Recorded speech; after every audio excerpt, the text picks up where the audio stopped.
Hi, welcome to the Gamesplainer. I'm Jeff the Gamesplainer, and today I'm gamesplaining Daimyo, Birth of the Empire.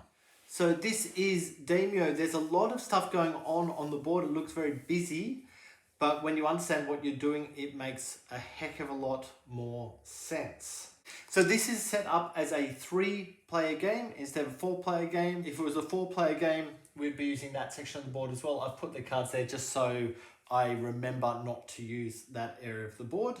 That also means that these tiles that come out of the bag, there's no black tiles in that bag. And we'll talk about what that's all about in a moment. The only other changes is the number of dice that are used. There is a 2-player version as well, but the 2-player version has a quasi 3rd player going on with it. So I've set this game up as a 3-player experience instead of the 2, which I normally do. So let's get straight into it. The very first thing that happens is these dice are all rolled, and then they're just put in order so you can see the numbers that are available for your selection. On each round, you're going to select a die, then the next player, then the next player, then it comes back to you, select another die, next player, back to you, a 3rd die, next player, and that is the end of the round. So you'll end up with 3 dice. Now the numbers don't really matter, except that you have these cards in your hand. So there's a number at the top left. If you can show that number or an addition to that number on the dice that you've selected, then you are allowed to play the card. That is an extra action on top of the taking the die action. So just be aware of it. It's something to work towards. And please bear in mind that the setup on this has already happened. So you place a governor out, and in the same breath, you would place a scavenger onto that location, and then you place another governor out. You'll get 2 points in each location where you have a governor. If your governor moves out of that location, you'll lose those 2 points. So if he were to move from there to there, these 2 points would be removed, but another 2 points would be added in over on this location. So let's get into it. If he chose, let's say for example, this die, he would put it in the blue space. Whenever you put a die into the blue space, you do 4 steps. Number 1 is moving along that track, the capacity of your storage. There's a maximum of 9 capacity. So at the moment, by going there, he can now hold 4 elements. And I'll talk about what those elements are in a moment. You can draw 1 hero card. When you're drawing a hero card, it always comes from your pile, not from the new ones that will be available eventually. So he draws that 1 hero card into his hand. He now has 3 to choose from. If he is the first player to do this, he gets to take that first player marker, and we'll talk a bit more about that as we go. And then he gets to action one of those tiles. So what those tiles mean is he can take this tile, which would just move him up 1 more on this track. Take this tile, which he gains 1 of those 2 resources, or this tile, which means that he can move to another location. He gets 2 of the resource where he's just moved to. But whenever you do that, please be aware, you move down 2 points and up 2 points. So it's 2 points in whatever location he's actually standing in. When you select one of them, you would then flip it over. So he might just take an extra rice. That tile is then flipped over. So anyone else would get the other side of the tile. What those tiles are is in the rulebook, so I won't go through all of them. But he can take another rice for doing that. Now, he has a card that has the number 3 of it in his hand. By playing this card, he can draw another hero card out of this pile, which is empty at the moment, and gain a gold. So all he would gain by doing that right now is to gain a gold. What he might do is hang on to that one. There'll be a hero card in the pile in a moment, hopefully. On his next turn around, he might take the 6. So he's taking a green die, which means he's choosing one of these 2 green locations. What they mean, we'll start with this one. This is the production space. So on the production space, he will gain a resource from every location that he has one of these guys. So this is pink, which means he gets a bar of iron and a coin for the down here guy. While we're on that, if he had released one of these onto a location, he would also get the good that comes from that location. He hasn't done any of them yet, so we'll put that back. But if he had, he's basically getting one for every one of these guys that's on the board and every one of these buildings. If that building happened to be there, he would get 2 of those coins, so they don't kind of pair each other out. The other spot he could put the green die is just there, which is on the relic space. And what happens when you go to the relic space is first you move your scavenger to another location. This is the scavenger. Everyone has one of them out on the board at the moment. So he might move to here and pick up that number 2 as one of his actions. Now you immediately draw another relic tile to replace the one that he's just picked up. And then you do it a second time and he'll move to here to get the green 1. Notice he can hold 4 items. He has 2 right at this point in time. In addition to what he just did, when you move, so when he moved here and picked up the 2, he could have spent one of these 2 resources to get rid of 2 of the items there and replace them with other items. He didn't want to do that, but he could do that. He could do that over this side when he moved to there as well. The other thing he can do is shop at the black market. So it'll cost him this coin, and the black market is the 3 tiles that I've got above the board. So the blue 4, the purple 2, and the green 3. So it might be worth his while to actually go after that green 3. So he spends that 1 coin, grabs the green 3, and puts that down here. So he currently has 3 items. He can carry 4. If he already had 4, he could remove one of those over to the black market and then bring the new one in if he wished. Now what he's actually trying to do is when he picks up the number 4, which is really what he's going to be getting next. So when he picks up the 4, what he will have achieved is to have built that relic. So what he can now do is place one of his relic pawns on the altar of which he just restored the relic, which is the green altar. So you can place that up there. You'll get 1, 2, or 3 influence when you place an altar. So he's placed that there for 3 influence. 1, 2, 3. That stack now gets piled up, so it only takes up 1 space. So in order for him to actually be able to do another relic, he's going to have to move forward on his storage because he can only hold 3 more pieces. And when you're trading stuff into the black market, you can't trade in a pile. Okay, let's move on to the red space. So you might take the red 4. If he places the die just here, that allows him to recruit more of his governors or shadows. So the way this works is there's a cost next to it. He currently has 3 rice. So it would cost him 1 to recruit 1, a 2nd rice to recruit another. Then he would actually need 2 rice, so 1 more rice on top of what he currently has. Let's pretend that he actually has that to recruit a 3rd one. So what he might do is recruit a governor into that space. So that's 1 of the rice. He might recruit into this space, which is the 2nd rice, and that pushed him forward 2 on both of those tracks, should I say. I do apologise. And he might throw a shadow in, and the shadow can go in any of the spaces, any of the locations. So what he might do is throw the shadow in here. That gains him 3 of the coins because of where he's just placed it. If you're the second to place a shadow in a space, you get 1 coin, third would get 0 coins. And he also eliminates an enemy governor. So he eliminates that orange guy. Because he has lost the orange guy, he loses the 2. Having a shadow there gains 1 influence on that space. You are not allowed to, through the game, move or retrieve the shadow, so wherever you put them is where they go. So that was that one, and he spent the 2 rice for that. So it moves down here. Once he moves down to there, in order for him to move back up to only having to spend 1 rice, he'll need to spend 2 coins out of his bank. And you can do as many of these as you have a rice and coins for.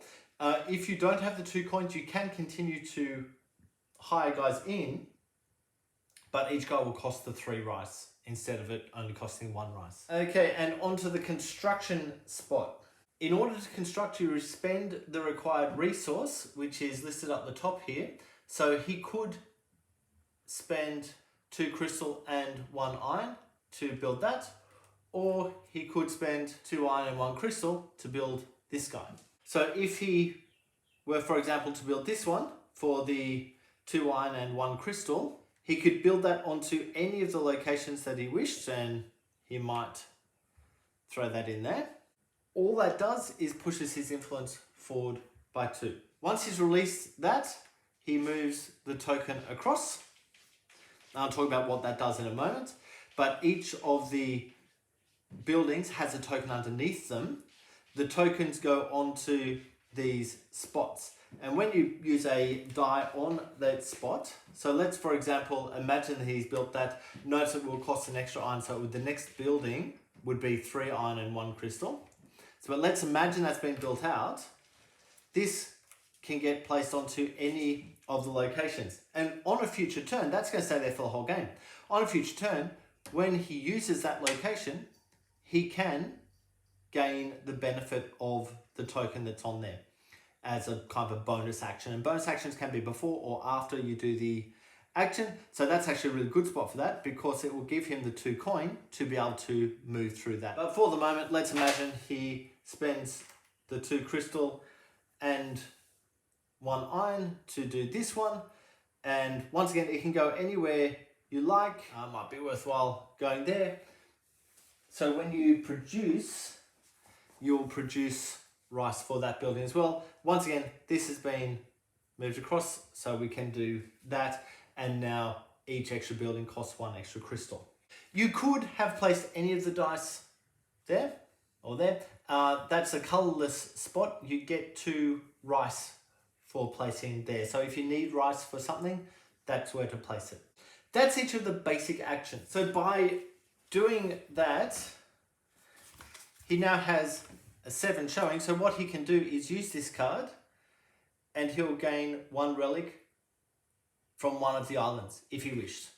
Or he could use this card, which is that 3. That's the one he's been deciding not to use because he doesn't have any cards to pick up, so he won't get the full benefit of it. But he can't use this one because this is looking for a 5. He has a 3, a 6, and a 4. If on that last one he'd grabbed the 2, he now has 5. So 3 plus 2 is 5, and he could use this. And what that allows him now to do, so he spends that, put that into a spent pile. There's draw pile and spent pile. But that now allows him to actually purchase one of those cards. And he purchased it for a coin less. Now, with these cards, there are cards like this one that have an exclamation mark on them. You can leave them out if you wish. So he might actually remove that totally, bring another card out.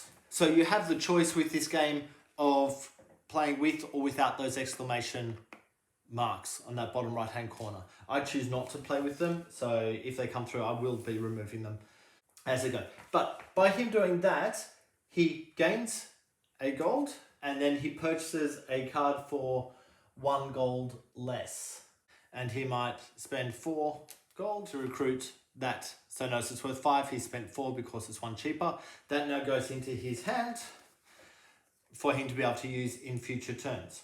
The card that he just took would get replaced. You can only play 1 card per turn, so be wary of trying to use them as much as possible.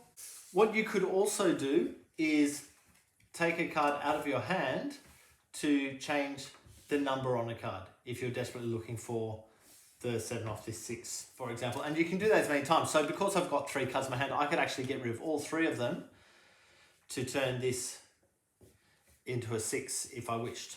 And there's no limit on doing that. If your dice show 13, and you can do this once per turn, you're probably only going to be able to do it on the last turn, so it's only going to happen once in your turn.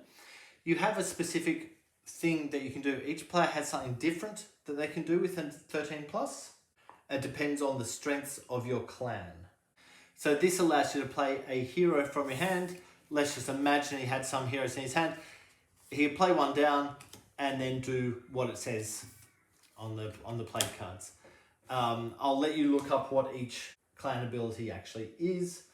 I won't go into it too much. And the other action you can do, I was talking about this earlier, is once per turn, if you have one of these bonus tiles down here, when you play a die on top of it, you can do that, get that ability as well. That's almost everything. The only other thing to be aware of is there are some goal cards here. So when you achieve one of the goal cards, so for example, this one have the most influence on 3 islands at the end of the round. Pink, 1 has the most influence there, 2 has the most influence there, 3 most there. He actually has 4. So he has achieved that. What you would do is place your marker over the number 1. Notice he's getting a coin for having that.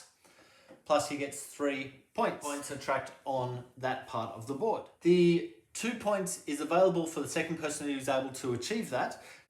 Notice that the card at the top only has 1 set of points on it, so it's the first person who manages to construct 8 buildings, which is all the buildings, would get those 5 points as well.